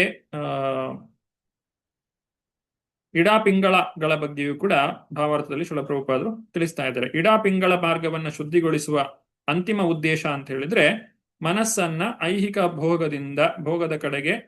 ಭೋಗದಿಂದ ಬೇರೆ ಕಡೆಗೆ ತಿರುಗಿಸುವ ಸಲುವಾಗಿ. ಹೇಗೆ ಭಗವದ್ಗೀತೆಯಲ್ಲಿ ಹೇಳಿದ್ದಾರೆ, ಮನಸ್ಸು ವ್ಯಕ್ತಿಯ ಮಿತ್ರ ಮತ್ತು ಅವನೇ ಶತ್ರು. ಯಾವ ಮನಸ್ಸು ಈ ರೀತಿಯಾಗಿ ವ್ಯಕ್ತಿಯ ನಿಯಂತ್ರಣದಲ್ಲಿದೆಯೋ ಅದು ಮಿತ್ರನಾಗ್ತಾನೆ. ಆದ್ರೆ ಯಾವ ಮನಸ್ಸು ತನ್ನ ನಿಯಂತ್ರಣದಲ್ಲಿ ಇರುವುದಿಲ್ವೋ, ವ್ಯಕ್ತಿಯ ನಿಯಂತ್ರಣದಲ್ಲಿ, ಅದು ಅವನ ಶತ್ರುವಾಗ್ತದೆ. ಕೊನೆಗೆ ಪ್ರಭುಪಾದರು ಕೀರ್ತನೀಯ ಸದಾಹರಿ ಅಂತ ಹೇಳ್ತಾರೆ. ಒಬ್ಬನು ಸದಾ ಪರಮಪುರುಷನ ಕೃಷ್ಣನ ಪುಣ್ಯನಾಮವನ್ನು ಕೀರ್ತಿಸಬೇಕು. ಚೈತನ್ಯ ಮಹಾಪ್ರಭುಗಳು ಹೇಳಿದಂತಹ ಮಾತು ಚೇತೋದರ್ಪಣ ಮಾರ್ಜನಂ, ಇದು ಮೂಲ ಉದ್ದೇಶವಾಗಿದೆ. ಮುಂದುವರಿಸ್ತಾ 10ನೇ ಶ್ಲೋಕ. ಮನ ಅಚಿರಾತ್ ಸ್ಯಾತ್ ವಿರಜಂ ಜಿತಶ್ವಾಸಸ್ಯ ಯೋಗಿನಃ ವಾಯು ಅಗ್ನಿಭ್ಯಾಂ ಯಥಾ ಲೋಹಂ ಭಾತಂ ತ್ಯಜತಿ ವೈಮಲಂ. ಶೋಭಯನ್ ಮಾತಾಜಿ. ಹರೇ ಕೃಷ್ಣ. ಅಂತಹ ಶ್ವಾಸೋಚ್ಛ್ವಾಸ ಅಭ್ಯಾಸ ಮಾಡುವ ಯೋಗಿಗಳು ಚಿನ್ನವನ್ನು ಬೆಂಕಿಯಲ್ಲಿಟ್ಟು ಗಾಳಿ ಬೀಸಿದಾಗ ಅದು ಎಲ್ಲಾ ಕಲ್ಮಶಗಳಿಂದ ಮುಕ್ತವಾಗುವಂತೆ ಬಹುಬೇಗನೆ ಸಕಲ ಮಾನಸಿಕ ಕ್ಷೋಭೆಗಳಿಂದ ಮುಕ್ತರಾಗುತ್ತಾರೆ. ಹರೇ ಕೃಷ್ಣ. ಈ ರೀತಿ ಪ್ರಾಣಾಯಾಮವನ್ನ ಅಭ್ಯಾಸ ಮಾಡುವುದು ಅಂತ ಹೇಳಿದ್ರೆ ಚಿನ್ನವನ್ನ ಬೆಂಕಿಯಲ್ಲಿಟ್ಟು ಅದಕ್ಕೆ ಗಾಳಿಯನ್ನ ಊದಿದ ಹಾಗೆ ಆ ಚಿನ್ನ ತನ್ನಲ್ಲಿರುವ ಎಲ್ಲಾ ಕಶ್ಮಲಗಳನ್ನು ದೂರ ಮಾಡಿಕೊಳ್ಳುತ್ತದೆ. ಚೇತೋದರ್ಪಣ ಮಾರ್ಜನಂ, ನಮ್ಮ ಮನಸ್ಸು ಅನ್ನುವಂತಹ ಕನ್ನಡಿಯನ್ನ ಶುದ್ಧಗೊಳಿಸುವಂತಹದ್ದು. ಶ್ರೀಕೃಷ್ಣ ಸಂಕೀರ್ತನಂ ಪರಂ ವಿಜಯತೆ ಶ್ರೀಕೃಷ್ಣ ಸಂಕೀರ್ತನಂ ಅಂತ ಹೇಳಿ ಚೈತನ್ಯ ಮಹಾಪ್ರಭುಗಳು ತಿಳಿಸಿಕೊಟ್ಟಿದ್ದಾರೆ. ಇದರ ಪರಿಣಾಮ ಏನಾಗ್ತದೆ? ಪ್ರಾಣಾಯಾಮವನ್ನ ಮಾಡುವುದರ ಪರಿಣಾಮ, ಧಾರಣ ಮಾಡುವುದರಿಂದ ಪರಿಣಾಮ, ಮತ್ತೆ ಪ್ರತ್ಯಾಹಾರ ಮತ್ತೆ ಧ್ಯಾನ, ಈ 4ರ ಪರಿಣಾಮಗಳು ಏನು ಅನ್ನೋದನ್ನ 11ನೇ ಶ್ಲೋಕದಲ್ಲಿ ನಾವು ಕಾಣಬಹುದು. ಪ್ರಾಣಾಯಾಮೈರ್ ದೇಹ ದೋಷಾನ್ ಧಾರಣಾಭಿಶ್ಚ ಕಿಲ್ಬಿಷಾನ್ ಪ್ರತ್ಯಾಹಾರೇಣ ಸಂಸರ್ಗಾನ್ ಧ್ಯಾನೇನ ನೀಶ್ವರಾನ್ ಗುಣಾನ್. ಶುಭ ಆರ್ಮತಜಿ. ಹರೇ ಕೃಷ್ಣ ಪ್ರಭುಜಿ. ಪ್ರಾಣಾಯಾಮ ಪ್ರಕ್ರಿಯಾಭ್ಯಾಸದಿಂದ ವ್ಯಕ್ತಿಯು ತನ್ನ ಶಾರೀರಿಕ ಸ್ಥಿತಿಯ ಕಲ್ಮಶವನ್ನು ನಿವಾರಿಸಿಕೊಳ್ಳಬಹುದು ಮತ್ತು ಮನಸ್ಸನ್ನು ಕೇಂದ್ರೀಕರಿಸಿ ತನ್ನೆಲ್ಲ ಪಾಪ ಕಾರ್ಯಗಳಿಂದ ಮುಕ್ತನಾಗಬಹುದು. ಇಂದ್ರಿಯ ನಿಗ್ರಹದಿಂದ ತನ್ನನ್ನು ಭೌತಿಕ ಸಂಘದಿಂದ ಮುಕ್ತಗೊಳಿಸಿಕೊಳ್ಳಬಹುದು ಮತ್ತು ದೇವೋತ್ತಮ ಪರಮಪುರುಷನ ಧ್ಯಾನದಿಂದ ತಾನು 3 ಪ್ರಕೃತಿ ಗುಣಗಳ ಮೋಹದಿಂದ ಮುಕ್ತನಾಗಬಹುದು. ಹರೇ ಕೃಷ್ಣ ಪ್ರಭುಜಿ. ಹರೇ ಕೃಷ್ಣ. ಇಲ್ಲಿ ಮೊದಲನೇದ್ದು ಪ್ರಾಣಾಯಾಮೈರ್ ದೇಹೇ ದೋಷ. ಈ ಪ್ರಾಣಾಯಾಮದಿಂದ ನಮ್ಮ ಒಳಗಿರುವಂತಹ ಎಲ್ಲ ಕಶ್ಮಲಗಳನ್ನು ನಿವಾರಿಸಿಕೊಳ್ಳಬಹುದು. ಧಾರಣಾಭಿಶ್ಚ ಕಿಲ್ಬಿಷ, ಧಾರಣದಿಂದ ಮನಸ್ಸನ್ನ ಶುದ್ಧಗೊಳಿಸಿಕೊಳ್ಳಬಹುದು ಅಥವಾ ಎಲ್ಲ ಪಾಪ ಕಾರ್ಯಗಳಿಂದ ಮನಸ್ಸನ್ನ ಮುಕ್ತವಾಗಿಸಬಹುದು. ಪ್ರತ್ಯಾಹಾರೇಣ ಸಂಸರ್ಗ, ಅಂದ್ರೆ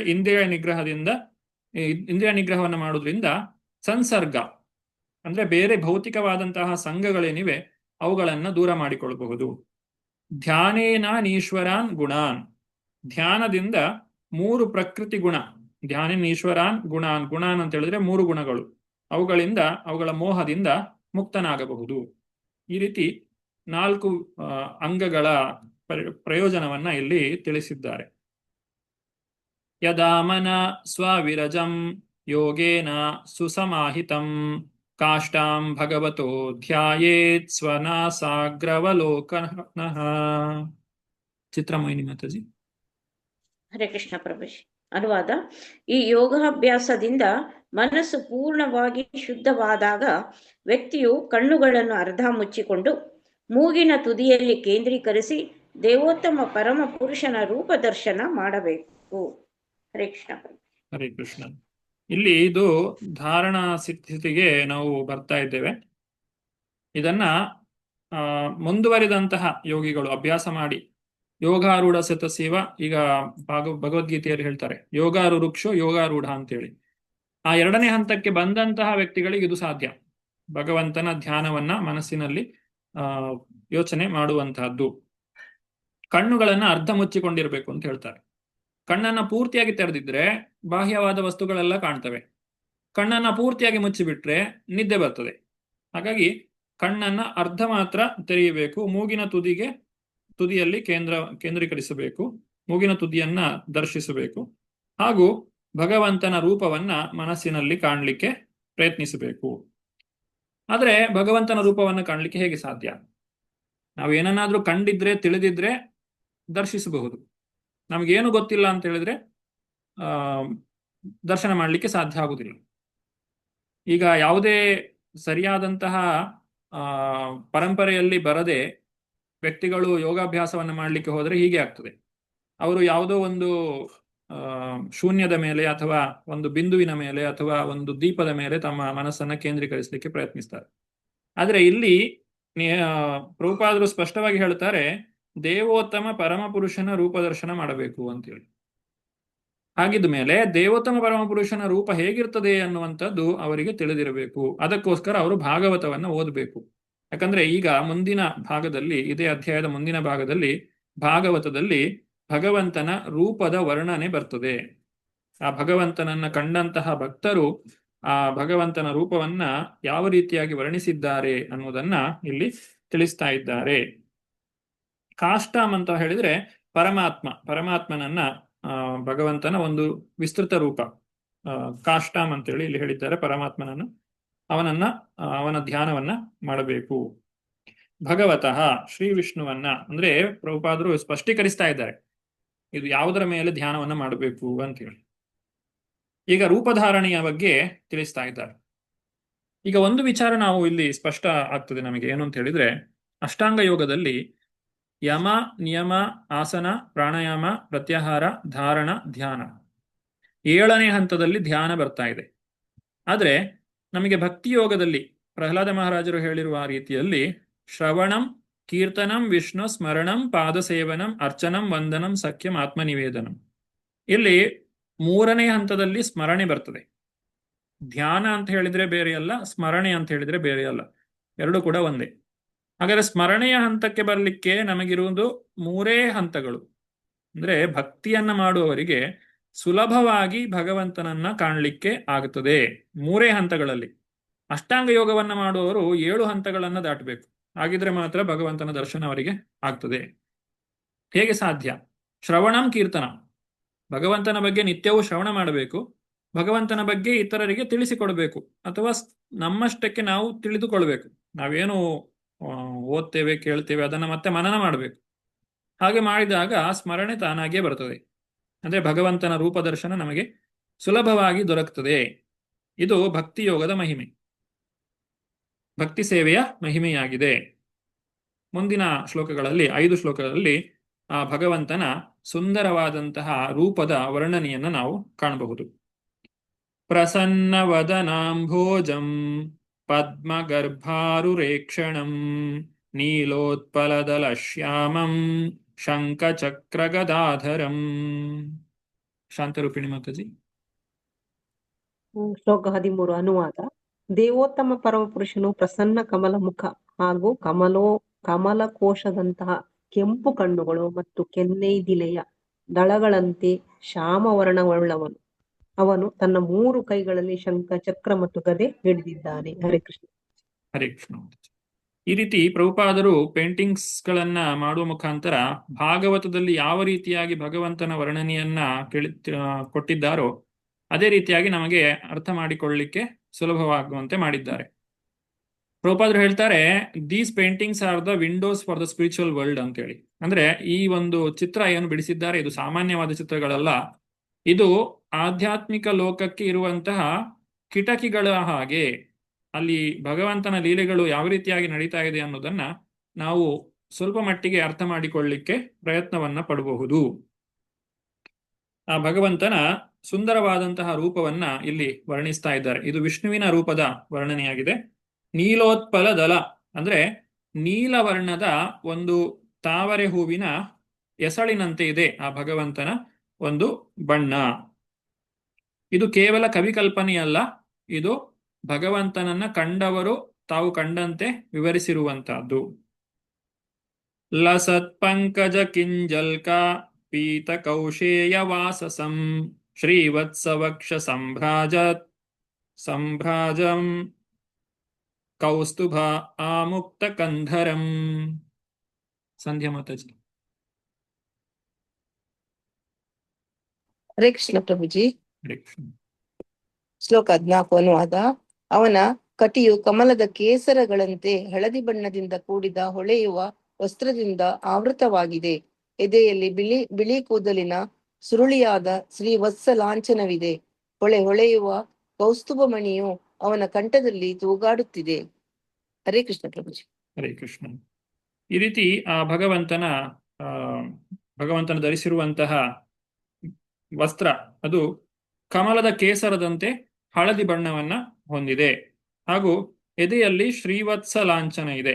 ಅಂದ್ರೆ ಬಿಳಿ ಕೂದಲಿನ ಒಂದು ಸುರುಳಿ, ಅದು ಆ ಮಹಾಲಕ್ಷ್ಮಿಯ ಒಂದು ವಾಸಸ್ಥಾನವಾಗಿದೆ, ಭಗವಂತನ ಹೃದಯ ಭಾಗ. ಹಾಗೂ ಆತನ ಕೊರಳಿನಲ್ಲಿ, ಕಂಠದಲ್ಲಿ ಕೌಸ್ತುಭಮಣಿ. ನಾವು ಪಂಢರಪುರದ ವಿಠಲನ ಇಲ್ಲಿ ಕೂಡ ನಾವು ಕಾಣಬಹುದು, ಕೌಸ್ತುಭಮಣಿಯನ್ನ ಇಲ್ಲಿ ಕಾಣಬಹುದು. ಇದು ಭಗವಂತನ ಒಂದು ಅಲಂಕಾರವಾಗಿದೆ. ಮತ್ತದ್ವೀರೇ ಫಕಲಯ ಪರೀತಂ ವನಮಾಲಯ ಪರಾರ್ಧ್ಯಹಾರವಲಯ ಕಿರೀಟಾಂಗದ ನೂಪುರಂ. ಶುಭ ಆರು ಮಾತಾಜಿ. ಹರೇ ಕೃಷ್ಣ ಪ್ರಭು. ಅವನು ತನ್ನ ಕಂಠದಲ್ಲಿ ಆಕರ್ಷಕ ವನ್ಯ ಪುಷ್ಪಹಾರವನ್ನು ಧರಿಸಿದ್ದಾನೆ. ಅದರ ಮಧುರ ಸುಗಂಧದಿಂದ ಮದವೇರಿದ ಭೃಂಗಗಳು ಹಾರದ ಸುತ್ತಲೂ ಗುಂಜಾರವ ಮಾಡುತ್ತಿವೆ. ಅವನು ಮುತ್ತಿನ ಹಾರದಿಂದ, ಕಿರೀಟದಿಂದ ಮತ್ತು ತೋಳಬಂದಿ, ಕಂಕಣ ಮತ್ತು ನೂಪುರಗಳ ಯುಗಳದಿಂದ ಮತ್ತಷ್ಟು ಸುಶೋಭಿತನಾಗಿದ್ದಾನೆ. ಹರೇ ಕೃಷ್ಣ. ಹರೇ ಕೃಷ್ಣ. ಈ ರೀತಿ ಭಗವಂತ ವನ್ಯ ಪುಷ್ಪಹಾರವನ್ನು ಧರಿಸಿದ್ದಾನೆ. ಸುಗಂಧದಿಂದ ಮದವೇರಿದಂತಹ ಭೃಂಗಗಳು ಅದರ ಸುತ್ತಲೂ ಹಾರಾಡ್ತಾ ಇವೆ. ಅನೇಕ ರೀತಿಯಾದಂತಹ ಅಲಂಕಾರಗಳನ್ನ ಭಗವಂತನು ಹೊಂದಿದ್ದಾನೆ. ಪ್ರಭುಪಾದರು ಬರೀತಾರೆ, ಪುಷ್ಪಗಳು ವೃಕ್ಷದಲ್ಲಿರಲಿ ಹಾರದಲ್ಲಿರಲಿ ಭೃಂಗಗಳು ಅವುಗಳಿಂದ ಆಕರ್ಷಿತವಾಗ್ತವೆ. ಪ್ರತಿಯೊಂದು ಶಾಶ್ವತ, ಅಕ್ಷಯ. ಇದು ಆಧ್ಯಾತ್ಮಿಕತೆಯ ಮಹತ್ವ. ಅಲ್ಲಿ ಭಗವಂತನ ಧಾಮದಲ್ಲಿ ಹೂವುಗಳು ಯಾವತ್ತೂ ಬಾಡುವುದಿಲ್ಲ. ಭಗವಂತನಿಗೆ ಅರ್ಪಿಸಿದಂತಹ ಈ ಹೂಗಳು ಸದಾಕಾಲ ನಿತ್ಯ ನೂತನವಾಗಿಯೇ ಇರ್ತದೆ. ಕಾಂಚಿ ಗುಣೋಲ್ಲಸೋಚ್ಛ್ರೋಣಿಂ ಹೃದಯಾಂಭೋಜ ವಿಷ್ಟರಂ ದರ್ಶನೀಯತಮಂ ಶಾಂತಂ ಮನೋನಯನ ವರ್ಧನಂ. ಚಿತ್ರಮೋಹಿನಿ ಮಾತಾಜಿ.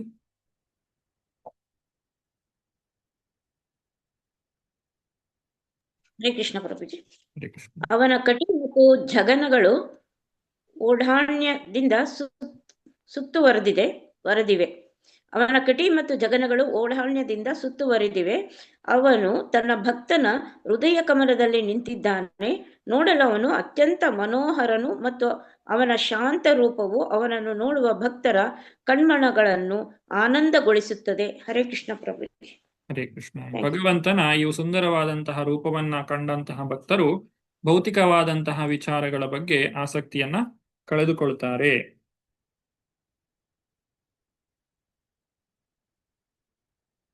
ನೋಡುವ, ಕೇಳುವ, ಸ್ಪರ್ಶಿಸುವ ಇತ್ಯಾದಿ ನಮ್ಮ ಇಚ್ಛೆಗಳನ್ನು ದೇವೋತ್ತಮ ಪರಮಪುರುಷನ ತುಷ್ಟಿಗೆ ಜೋಡಿಸಿದಾಗ ಇದು ಅತ್ಯುನ್ನತ ಸಿದ್ಧಿಯ ಮಟ್ಟದಲ್ಲಿ ಇರುತ್ತವೆ.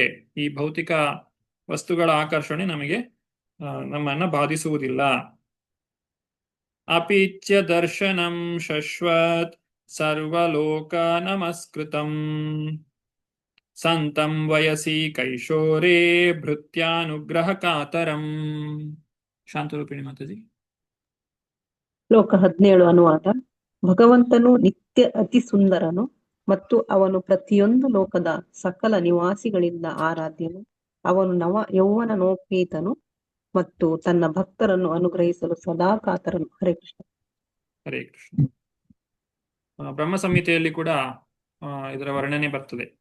ಅದ್ವೈತಮಚ್ಯುತಮನಾದಿಮನಂತ ರೂಪಂ ಆದ್ಯಂ ಪುರಾಣ ಪುರುಷಂ ನವಯೌವನಂ ಚ ವೇದೇಶು ದುರ್ಲಭಮದುರ್ಲಭಮಾತ್ಮಭಕ್ತೌ ಗೋವಿಂದಮಾದಿ ಪುರುಷಂ ತಮಹಂ ಭಜಾಮಿ. ಈ ರೀತಿ ಆ ಭಗವಂತನ ರೂಪದ ದರ್ಶನ, ರೂಪದ ವರ್ಣನೆ ಇಲ್ಲಿ ನಾವು ಕಾಣಬಹುದು. 18ನೇ ಶ್ಲೋಕ.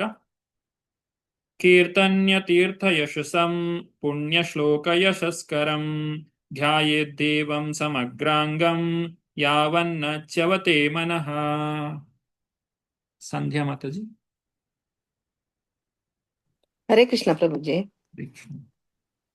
ಭಗವಂತನ ಮಹಿಮೆಯು ಸದಾ ಕೀರ್ತನೀಯ, ಏಕೆಂದರೆ ಅವನ ಮಹಿಮೆಗಳು ಅವನ ಭಕ್ತರ ಮಹಿಮೆಗಳನ್ನು ಹೆಚ್ಚಿಸುತ್ತವೆ. ಆದ್ದರಿಂದ ವ್ಯಕ್ತಿಯು ದೇವೋತ್ತಮ ಪರಮ ಪುರುಷನನ್ನು ಮತ್ತು ಅವನ ಭಕ್ತರನ್ನು ಕುರಿತು ಧ್ಯಾನಿಸಬೇಕು. ತನ್ನ ಮನಸ್ಸು ನೆಲೆಗೊಳ್ಳುವವರೆಗೂ ಭಗವಂತನ ನಿತ್ಯ ರೂಪವನ್ನು ಧ್ಯಾನಿಸಬೇಕು. ಹರೇ ಕೃಷ್ಣ.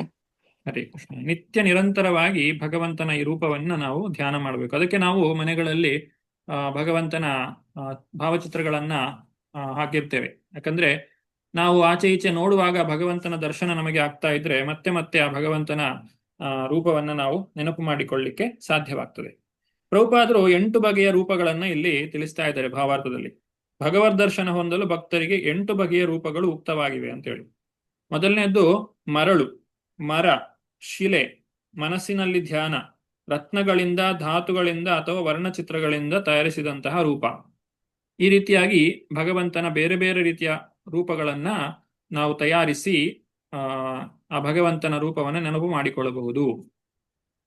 ಇದೆಲ್ಲ ಭೌತಿಕವಾದಂತಹ ವಸ್ತುಗಳೇ ಇದ್ರೂ ಕೂಡ ಆ ಭಗವಂತನ ಆಧ್ಯಾತ್ಮಿಕ ರೂಪವನ್ನ ತಿಳಿದುಕೊಳ್ಳಿಕ್ಕೆ ನಮಗೆ ಅವುಗಳು ಸಹಾಯ ಮಾಡ್ತವೆ. ಯಾಕಂದ್ರೆ ಭಗವಂತನ ಆಧ್ಯಾತ್ಮಿಕ ರೂಪವನ್ನು ನಾವು ಈ ಭೌತಿಕ ಕಣ್ಣುಗಳಿಂದ ಕಾಣಲಿಕ್ಕೆ ಸಾಧ್ಯ ಇಲ್ಲ. ಹಾಗಾಗಿ ಭೌತಿಕವಾದ ವಸ್ತುಗಳ ಮುಖಾಂತರವಾಗಿ ಆಧ್ಯಾತ್ಮಿಕ ರೂಪವನ್ನು ನೋಡ್ಲಿಕ್ಕೆ ನಾವು ಪ್ರಯತ್ನವನ್ನ ಪಡುವಂತಹದ್ದು. ಮುಂದುವರಿಸ್ತಾ ಈಗ ಇಷ್ಟರವರೆಗೆ ಭಗವಂತನ ಸಮಗ್ರ ರೂಪದ ವರ್ಣನೆ ಬಂತು. ಇನ್ನು ಮೇಲೆ ಭಗವಂತನ ಒಂದೊಂದು ರೂಪದ ಬಗ್ಗೆ, ಒಂದೊಂದು ಅಂಗಾಂಗಗಳ ಬಗ್ಗೆ ಧ್ಯಾನವನ್ನು ನಾವು ಪ್ರಾರಂಭಿಸ್ತಾ ಇದ್ದೇವೆ. ಮೊದಲು ಭಗವಂತನ ಪಾದಕಮಲಗಳ ಧ್ಯಾನದಿಂದ ಪ್ರಾರಂಭ ಮಾಡ್ತಾ ಇರುವಂತಹದ್ದು. ಭಗವಂತನ ಪಾದಕಮಲಗಳು ಯಾವ ರೀತಿಯಾಗಿವೆ, ಅದರ ಒಂದು ವಿಶೇಷತೆ ಏನು? ಸ್ಥಿತಂ ವ್ರಜಂತಮಾಸೀನಂ ಶಯಾನಂ ವಾ ಗುಹಾಶಯಂ ಪ್ರೇಕ್ಷಣೀಯೇ ಹಿತಂ ಧ್ಯಾಯೇತ್ ಶುದ್ಧ ಭಾವೇನ ಚೇತಸಾ. ಶೋಭಾಯನ್ ಮಾತಾಜಿ. ಹರೇ ಕೃಷ್ಣ. ಹೀಗೆ ಸದಾ ಭಕ್ತಿ ಸೇವಾ ಮಗ್ನನಾಗಿ ಯೋಗಿಯು ತನ್ನ ಹೃದಯದಲ್ಲಿ ಭಗವಂತನನ್ನು ನಿಂತಂತೆ, ಚಲಿಸುವಂತೆ, ಮಲಗಿದಂತೆ ಅಥವಾ ಕುಳಿತಂತೆ ಕಾಣುತ್ತಾನೆ. ಏಕೆಂದರೆ ಭಗವಂತನ ಲೀಲೆಗಳು ಯಾವಾಗಲೂ ಸುಂದರ ಮತ್ತು ಆಕರ್ಷಕ. ಹರೇ ಕೃಷ್ಣ. ತನ್ನೊಳಗಿರುವ ದೇವೋತ್ತಮ ಪರಮಪುರುಷನ ರೂಪಧ್ಯಾನ ಪ್ರಕ್ರಿಯೆಯು ಮತ್ತು ಭಗವಂತನ ಮಹಿಮೆ ಮತ್ತು ಲೀಲೆಗಳ ಕೀರ್ತನ ಪ್ರಕ್ರಿಯೆಯು ಒಂದೇ. ಇದೆ ಅಷ್ಟಾಂಗ ಯೋಗದ 7ನೇ ಹಂತವಾದ ಧ್ಯಾನ ಪ್ರಕ್ರಿಯೆ ಮತ್ತು ಭಕ್ತಿಯೋಗದ 3ನೇ ಹಂತವಾದ ಸ್ಮರಣೆ, ಅಂದ್ರೆ ಭಗವಂತನ ಲೀಲೆಗಳ ಕೀರ್ತನೆ, ಇವುಗಳು ಒಂದೇ ಅಂತ ಹೇಳಿ ಪ್ರಭುಪಾದರು ಸ್ಪಷ್ಟೀಕರಿಸ್ತಾ ಇದ್ದಾರೆ. ಆದ್ರೆ ಇಲ್ಲಿ ವ್ಯತ್ಯಾಸ ಅಂತ ಹೇಳಿದ್ರೆ, ಭಗವದ್ರೂಪ ದರ್ಶನಕ್ಕಿಂತ ಭಗವನ್ ಮಹಿಮೆಗಳ ಶ್ರವಣ ಅದು ಬಹಳ ಸುಲಭವಾದದ್ದು. ಒಂದು ಮಗು ಕೂಡ ಇದನ್ನ ಅಭ್ಯಾಸ ಮಾಡಬಹುದು. ನಾವು ನೋಡ್ತೇವೆ, ಚಿಕ್ಕ ಮಕ್ಕಳು ಕೂಡ ಹರೇ ಕೃಷ್ಣ ಮಹಾಮಂತ್ರವನ್ನ ಹೇಳಬಹುದು. ಆದ್ರೆ ಅವರಿಗೆ ಅಷ್ಟಾಂಗ ಯೋಗವನ್ನ ಮಾಡ್ಲಿಕ್ಕೆ ಆಗುದಿಲ್ಲ, ಷಟ್ಚಕ್ರ ಯೋಗವನ್ನ ಮಾಡ್ಲಿಕ್ಕೆ ಸಾಧ್ಯ ಆಗುವುದಿಲ್ಲ. ತಸ್ಮಿನ್ ಲಬ್ಧ ಪದಂ ಚಿತ್ತಂ ಸರ್ವಾಯವ ಸಂಸ್ಥಿತಂ ವಿಲಕ್ಷತ್ಕತ್ರ ಸಂಯುಜ್ಯ ದಂಗೆ ಭಗವತೋ ಮುನಿ. ಶುಭ ಆರ್ ಮಾತಾಜಿ. ಹರೇ ಕೃಷ್ಣ ಪ್ರಭು. ಭಗವಂತನ ನಿತ್ಯ ರೂಪದಲ್ಲಿ ತನ್ನ ಮನಸ್ಸನ್ನು ಯೋಗಿಯು ನೆಲೆಗೊಳಿಸುವಾಗ ಭಗವಂತನ ಸಕಲಾಂಗಗಳ ಸಮಗ್ರ ರೂಪವನ್ನು ಗ್ರಹಿಸಕೂಡದು. ಬದಲಾಗಿ ಭಗವಂತನ ಪ್ರತಿಯೊಂದು ಅವಯವದಲ್ಲಿ ಮನಸ್ಸನ್ನು ನೆಡಬೇಕು. ಹರೇ ಕೃಷ್ಣ ಪ್ರಭು. ಹರೇ ಕೃಷ್ಣ. ಈ ರೀತಿ ಆಗ್ಲೇ ಹೇಳಿದ ಹಾಗೆ ಭಗವಂತನ ನಾನಾ ರೂಪಗಳು, ಭಗವಂತನ ಅರ್ಚ ವಿಗ್ರಹಗಳು, ಈಗ ನಾವು ಇಸ್ಕಾನ್ ಸಂಸ್ಥೆಗಳಲ್ಲಿ ಭಗವಂತ ನಿಂತಂತೆ ಕಾಣ್ತೇವೆ. ಮತ್ತೆ ಕೆಲವು ಕಡೆಗಳಲ್ಲಿ ಭಗವಂತ ಕುಳಿತಂತಹ ರೂಪದಲ್ಲಿ ಇರ್ತಾನೆ, ಮತ್ತೆ ಕೆಲವು ಕಡೆ ಮಲಗಿದಂತೆ. ಈಗ ಶ್ರೀರಂಗದಲ್ಲಿ ರಂಗನಾಥ, ಶ್ರೀರಂಗಪಟ್ಟಣದಲ್ಲಿ ಅಥವಾ ಆದಿರಂಗ ಮಧ್ಯರಂಗ, ಇಲ್ಲೆಲ್ಲ ಭಗವಂತ ಶಯನ ರೂಪದಲ್ಲಿದ್ದಾನೆ. ಅಥವಾ ತಿರುವನಂತಪುರದಲ್ಲಿ ಅನಂತ ಪದ್ಮನಾಭ ಸ್ವಾಮಿ ಮಲಗಿದ ಒಂದು ಸ್ಥಿತಿಯಲ್ಲಿ ನಾವು ಕಾಣಬಹುದು. ಹೀಗೆ ಬೇರೆ ಬೇರೆ ರೂಪಗಳಲ್ಲಿ ಭಗವಂತನನ್ನ ಕಾಣಬಹುದು. ಈಗ ಭಗವಂತನ ಒಂದೊಂದು ಅವಯವಗಳ ಬಗ್ಗೆ ಧ್ಯಾನವನ್ನು ನಾವು ಪ್ರಾರಂಭ ಮಾಡೋಣ. ಮೊದಲು ಪಾದದಿಂದ ಪ್ರಾರಂಭ. ಭಗವಂತನ ದರ್ಶನವನ್ನ ಮೊದಲು ಮಾಡಬೇಕಾಗಿರುವಂಥದ್ದು ಪಾದದಿಂದ ಪ್ರಾರಂಭಿಸುವಂತಹದ್ದು. ಸಂಚಿತಯೇದ್ ಭಗವತಶ್ಚ ಚರಣಾರವಿಂದಂ ವಜ್ರಾಂಕುಶಧ್ವಜ ಸರೋರುಹ ಲಾಂಛನಾಢ್ಯಂ ಉತ್ತುಂಗ ರಕ್ತ ವಿಲಸನ್ನಖ ಚಕ್ರವಾಲ ಜ್ಞೋಸ್ನ್ಯಾಭಿರಾಹತ ಮಹದ್ಭೃತ ಅಂಧಕಾರಂ. ಚಿತ್ರಮೋಹಿನಿ ಮಾತಾಜಿ 21. ಭಕ್ತನು ಮೊದಲು ತನ್ನ ಮನಸ್ಸನ್ನು ಭಗವಂತನ ವಜ್ರ, ಅಂಕುಶ, ಧ್ವಜಪದ್ಮ ಚಿಹ್ನೆಗಳಿಂದ ಅಲಂಕೃತವಾದ ಪಾದಗಳಲ್ಲಿ ಕೇಂದ್ರೀಕರಿಸಬೇಕು. ಅವುಗಳ ಸುಂದರ ರಕ್ತ ನಖಗಳ ಶೋಭೆಯು ಚಂದ್ರಮಂಡಲವನ್ನು ಹೋಲುತ್ತದೆ ಮತ್ತು ಅದು ಹೃದಯದ ಗಾಢಾಂಧಕಾರವನ್ನು ತೊಲಗಿಸುತ್ತದೆ.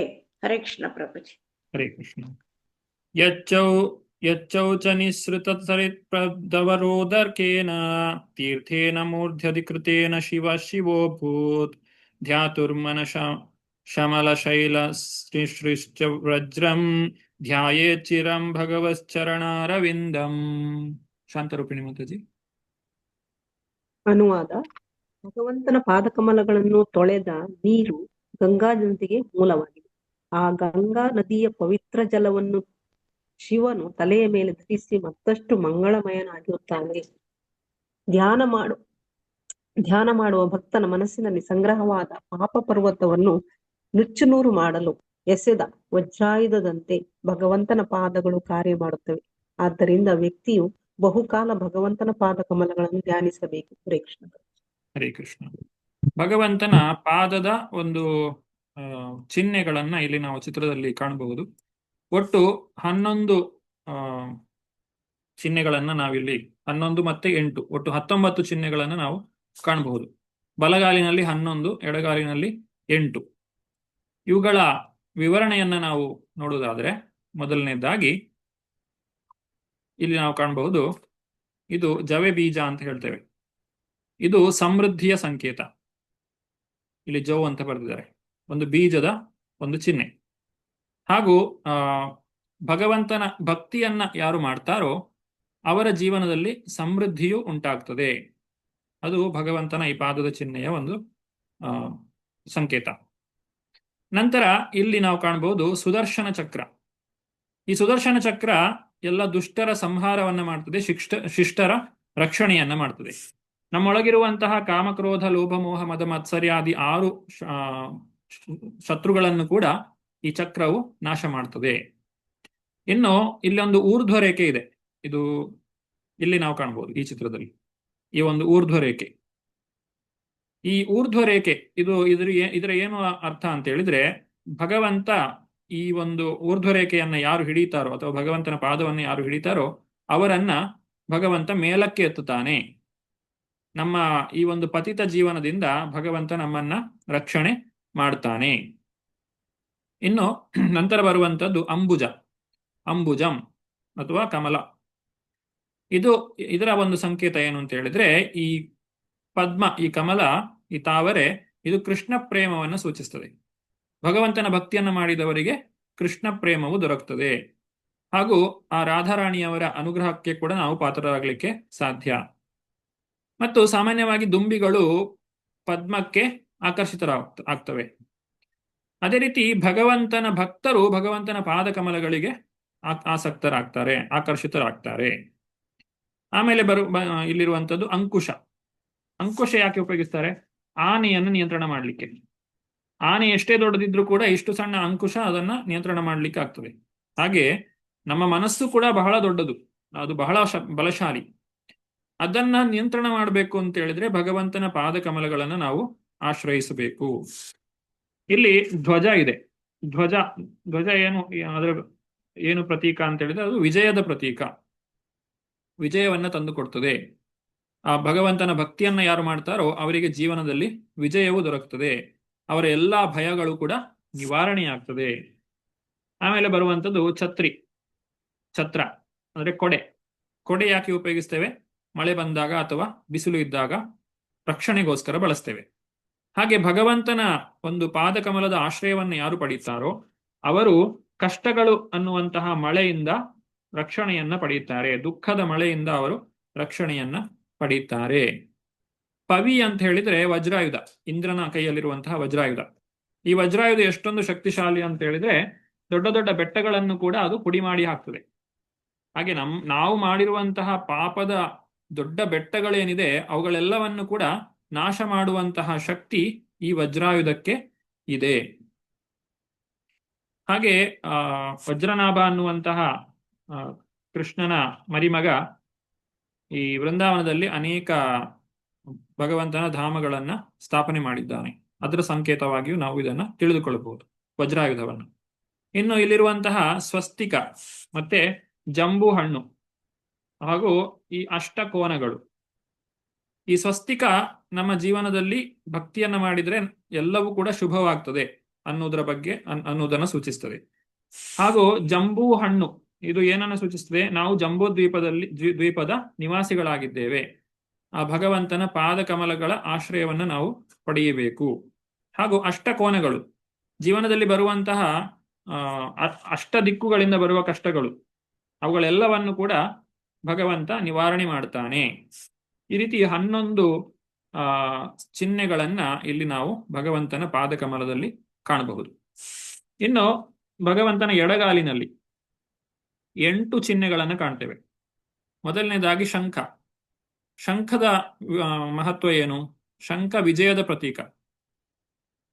ಮಹಾಭಾರತ ಯುದ್ಧದ ಪ್ರಾರಂಭದಲ್ಲಿ ಶಂಖನಾದ ಆಗ್ತದೆ, ಅದು ವಿಜಯದ ಪ್ರತೀಕ. ಪಾಂಚಜನ್ಯ, ದೇವದತ್ತ ಇವುಗಳನ್ನ ಕೃಷ್ಣಾರ್ಜುನರು ಓದುತ್ತಾರೆ. ಹಾಗೆ ನಾವು ಕೂಡ ಭಗವಂತನ ಪಾದಕಮಲದ ಆಶ್ರಯವನ್ನ ಪಡೆದ್ರೆ ಜೀವನದಲ್ಲಿ ವಿಜಯವನ್ನ ಪಡೀಲಿಕ್ಕೆ ಸಾಧ್ಯ, ಅಭಯವನ್ನ ಪಡೆಯುತ್ತೇವೆ. ಹಾಗೂ ಶಂಖವನ್ನ ನಾವು ಅರ್ಘ್ಯ ಪ್ರದಾನ ಮಾಡಲಿಕ್ಕೆ ಬಳಸ್ತೇವೆ, ಅದು ಅಮೃತವನ್ನ ಸೂಚಿಸ್ತದೆ.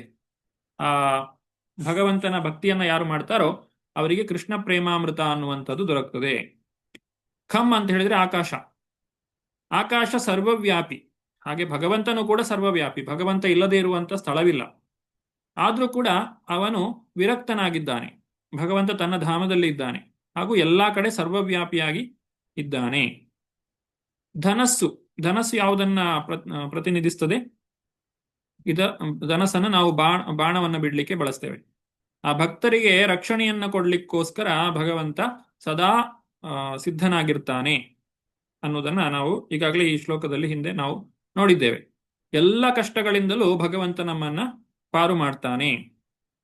ಹಾಗೂ ಈ ಬಿಲ್ಲು, ಈ ಧನಸ್ಸು, ಇದರ ಮುಖಾಂತರವಾಗಿ ಹೋಗುವಂತಹ ಬಾಣ ಏನನ್ನು ಸೂಚಿಸ್ತದೆ? ಆ ಭಕ್ತನಾದವನಿಗೆ ತನ್ನ ಜೀವನದ ಲಕ್ಷ್ಯ ಏನಾಗಿರ್ತದೆ? ಭಗವಂತನ ಪಾದಕಮಲವನ್ನ ಸೇರುವಂತಹದ್ದು. ಮುಂದಕ್ಕೆ ಗೋಷ್ಪದ ಅಂತ ಹೇಳಿದ್ರೆ ಕರುವಿನ ಹೆಜ್ಜೆ ಗುರುತು.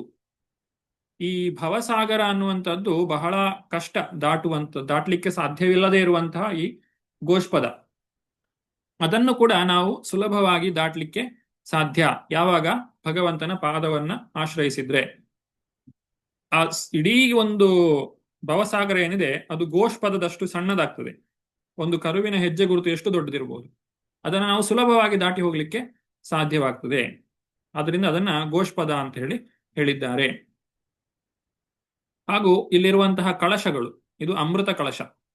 ಯಾರು ಭಗವಂತನ ಭಕ್ತಿಯನ್ನ ಮಾಡ್ತಾರೆ, ಪಾದವನ್ನ ಆಶ್ರಯಿಸ್ತಾರೆ, ಅವರಿಗೆ ಕೃಷ್ಣ ಪ್ರೇಮಾಮೃತ ಅನ್ನುವಂಥದ್ದು ದೊರಕ್ತದೆ.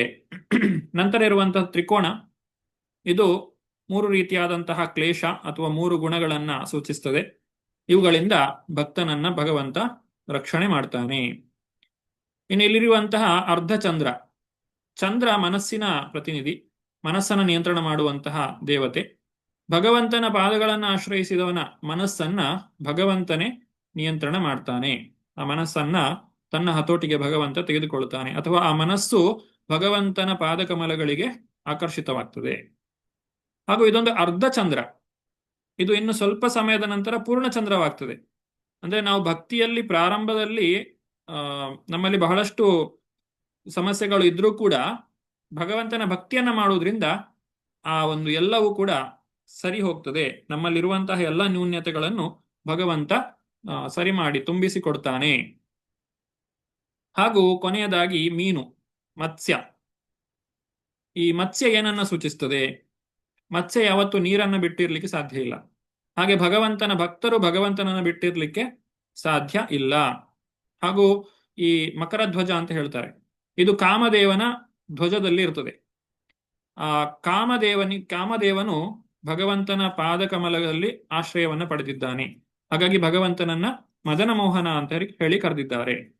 ಯಾರು ಭಗವಂತನ ಪಾದಕಮಲಗಳ ಆಶ್ರಯವನ್ನ ಪಡೆದಿದ್ದಾರೋ ಅವರಿಗೆ ಅವರ ಮೇಲೆ ಕಾಮದೇವನ ಪ್ರಯೋಗ ಅಥವಾ ಕಾಮದೇವನ ಯಾವುದೇ ಒಂದು ಚೇಷ್ಟೆಯು ನಡೆಯುವುದಿಲ್ಲ. ವ್ಯಕ್ತಿಯು ಕಾಮವಾಸನೆಯಿಂದ ಮುಕ್ತನಾಗ್ತಾನೆ. ಕೊನೆಯದಾಗಿ ಆ ಮತ್ಸ್ಯಾವತಾರಿಯಾಗಿ ಭಗವಂತ ಬಂದು ಪ್ರಳಯ ಕಾಲದಲ್ಲಿ ವೇದಗಳ ಮತ್ತೆ ಜನರ ರಕ್ಷಣೆಯನ್ನ ಮಾಡಿದ್ದಾನೆ.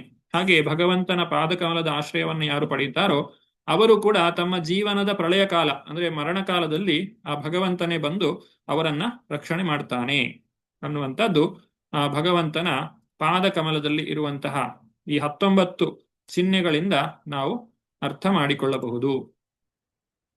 ಇನ್ನು ಮುಂದಕ್ಕೆ ಭಗವಂತನ ಇತರ ಅವಯವಗಳ ಬಗ್ಗೆ ವಿವರಣೆಯನ್ನು ನಾವು ತಿಳಿದುಕೊಳ್ಳಿಕ್ಕಿದ್ದೇವೆ. ಅದನ್ನ ಮುಂದಿನ ಅಧ್ಯಾಯದಲ್ಲಿ ತಿಳಿದುಕೊಳ್ಳೋಣ ಅಂತ ಹೇಳ್ತಾ ಇವತ್ತಿನ ತರಗತಿಗೆ ಇಲ್ಲಿ ನಾನು ವಿರಾಮವನ್ನು ಕೊಡ್ತಾ ಇದ್ದೇನೆ. ಧನ್ಯವಾದಗಳು.